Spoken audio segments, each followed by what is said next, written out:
আল্লাহ পাক বলে যে তুই টেনশন করস কেন, আমি আছি তো। আল্লাহ তুমি কোথায় আছো? রব বলে যে নাহনু আকরব, আমি আল্লাহ তোর অনেক কাছে আছি। আল্লাহ কোথায় কাছে আছো? রব বলে যে তোর শরীরের শাহী রগের কাছেই আমি আল্লাহ আছি।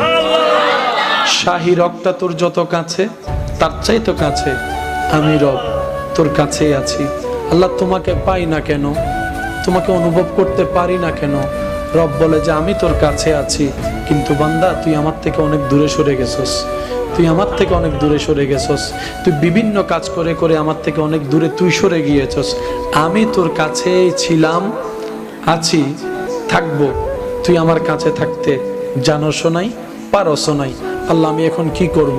রব বলে যে যেই দূরত্বটা গুনার কারণে হয়েছে, তুই তওবা করতে থাক, কাছে আসতে থাক, তওবা করতে থাক, কাছে আসতে থাক। সুবহানাল্লাহ।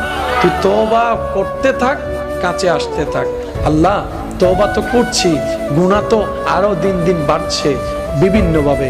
রব বলে যে তওবা কর, সাধ্যমতো নেক আমল করার চেষ্টা কর, নিজে কর, নেক আমলের সাথে থাক। তাহলে দুইটা সাপোর্ট তোর হবে।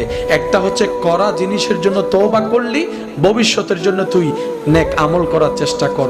বান্দা তোর চেষ্টাটা যদি আমার পছন্দ হয়, আমি আল্লাহ যেদিন ইচ্ছা হবে সেদিন নিজের কুদরতেই তোকে আমার কাছে টেনে নিব, আর সেই দিনেই তুই সাধারণ বান্দা থেকে বলি আল্লাহ হয়ে যেতে পারবি। সুবহানাল্লাহ।